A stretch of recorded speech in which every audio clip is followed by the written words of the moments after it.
E aí, meu povo, como é que vocês estão? Pessoal, desculpe o eco que a sala aqui está muito vazia, mas vai estar cheia daqui a pouquinho, cheia de conhecimento para você, beleza? Pessoal, essa aulinha é para o 7º ano do ensino fundamental, beleza? Vamos lá, vamos trabalhar alguns conceitos que vocês estavam com dúvidas? Vamos! Primeiro, lá na sala de aula a gente estava falando de números, o que, gente? Números racionais. O que são números racionais? Os números racionais são todos aqueles que podem ser escritos na forma de fração ou de número decimal. Como assim, professor? Se eu pego e falo para vocês, olha só, números racionais. Os números racionais são aqueles que podem ser escritos sob a forma de fração ou de números decimais. Exemplo, se eu coloco para vocês 5 meios, eu estou falando que esse número está sendo escrito na forma de fração. Só ajustar o volume. Só um pouquinho. Pronto. Queridos, aumentando aqui um pouquinho porque está fora de foco. Isso, querido. Maravilha. Então, esse número aqui está escrito na forma de fração. Isso aqui é uma fração. Certo? E a fração ela é composta por essa parte de cima, que é o numerador, e essa parte de baixo, que é o denominador. Tudo bem, gente? Numerador e denominador, acontece o seguinte: se esse número de cima for menor do que o de baixo, eu tenho uma fração própria. Vou colocar aqui para você, ó, N sobre P. Duas letrinhas só para você entender. Se o meu N, olha só o que eu estou falando, se o meu N for menor do que P, eu tenho a minha fração própria. Agora, se o meu N for maior do que P, eu tenho a minha fração imprópria. Como assim, professor? Pensa comigo. Eu tenho uma barrinha de chocolate. Adoro chocolate, gente. Se eu tenho aqui 3 pedaços, a minha barrinha tem 3 pedaços. Se eu pego 2 pedaços dessa barrinha, eu peguei 2 pedaços de onde tinha 3. Eu peguei 2 de onde tinha 3. Fração própria, o de cima é menor do que o de baixo. Agora, olha só essa dica.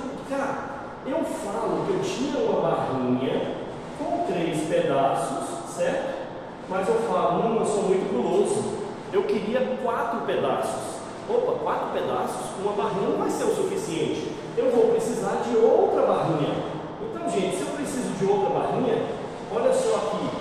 Eu estou precisando mais de uma barra inteira. Isso aqui eu peguei 4 pedaços de barrinhas que só tinham 3. A minha barrinha só tinha 3 pedaços, mas eu quis 4 frações. 4 frações de onde só tinha 3. Então uma barra não é o suficiente, beleza? Por isso que eu precisei pegar uma outra barrinha. Quando isso acontece, quando o de cima é maior que o de baixo, eu tenho a fração imprópria. Beleza, gente? Vamos para a próxima! Tô de volta, meu povo! Agora, nós vamos tirar umas dúvidas, lembrando bem, que isso aqui não é a matéria toda. Eu só estou focando a explicação em cima das dúvidas que você, galerinha do 7º ano, perguntou em sala de aula. Eu gosto é assim, amostradinho. Então vamos lá, queridos, olha só. Tem 2 situações. Aqui eu tenho frações que estão sendo somadas. Aqui as mesmas frações elas estão sendo multiplicadas. Vamos lá de novo? Eu tenho 2/5 mais 3/2 mais 5/3. Quando eu tenho frações sendo somadas ou subtraídas, eu vou observar o denominador. Os denominadores são diferentes, eu vou ter que calcular o NMC, o mínimo múltiplo comum. Se os denominadores forem iguais, eu não preciso calcular o NMC. basta você conservar o denominador, e nesse caso aqui é 5, ó, 5, 5, 5, continua 5. E somar ou subtrair quem está em cima. 3 mais 2, 5, 5 com 10, 15. Todas as vezes que você tiver uma fração, isso significa, dentre outras coisas, que você tem que dividir o de cima pelo de baixo. 15 dividido por 5, 3. Professor, é todo caso? Não, só quando você conseguir fazer essa divisão. Lógico, gente, para deixar o resultado na forma de fração. Então vamos lá? Se é soma ou subtração de frações, soma ou subtração, MMC, se os denominadores forem diferentes. Se forem iguais, basta você conservar o denominador e somar ou subtrair, se for o caso, que está em cima. Vamos lá, primeiro para aquela ali. Eu identifiquei que são frações e que essas frações estão sendo somadas.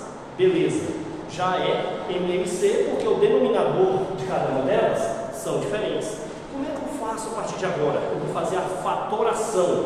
Olha aqui embaixo, eu vou pegar os denominadores 5, 2 e 3 e fazer o processo de fatoração, que é decompor esses valores em um produto de números primos. Nessa coluna aqui, nessa coluna da direita, não pode aparecer outro número que não seja primo. Qual o menor primo que eu consigo dividir algum deles lá? O 2. Então, os que não forem divisíveis, você repete. O 5 eu repeti, 2 dividido por 2 dá 1, o 3 eu repeti. Beleza, qual o próximo número que divide um deles? O 3, sempre na ordem crescente. 5 repete, 3 dividido por 3 dá 1. E agora é o 5. 5 dividido por 5, 1, 1, 1. O que é o MMC? É o produto desses termos aqui. 2 vezes 3, 6 vezes 5, 30. Tá, o que eu vou fazer com esse 30? Esse 30 vai ser o meu novo denominador comum. Você vai colocar ele aqui, 30, a partir de agora, lembra que eu falei em sala? Você divide pelo de baixo e multiplica pelo de cima. 30 dividido por 5, 6 vezes 2, 12. 30 dividido por 2, 15 vezes 3, 45. 30 dividido por 3, 10 vezes 5, 50. Divide pelo de baixo, multiplica pelo de cima. Divide pelo de baixo, multiplica pelo de cima. Beleza. Depois que eu fiz isso, o meu denominador continua 30, tá bom? Continua 30. E eu vou fazer a alteração que tiver lá em cima, perceba que os sinais se mantêm. Os sinais se mantêm. 12 mais 45 mais 50, que dá 107. 107 sobre quem? Sobre 30. Beleza, gente? Isso quando for soma ou subtração de frações. Quando for multiplicação, olha o que você vai fazer. Multiplica de cima com de cima, 2 vezes 3, 6, vezes 5, 30. Sim, e os de baixo com de baixo. 5 vezes 2, 10, vezes 3, 30. Então o produto dos de cima deu 30 e o produto dos de baixo deu 30 também. Professor, 5 vai dar 30 sobre 30? Não, isso foi uma coincidência. Pode dar 14 sobre 20, 27 sobre 36, à vontade. Só que nesse caso ficou FOFs. Ficou FOFs. Basta você dividir 30 dividido por 30 que dá 1. Beleza? Vamos para o próximo.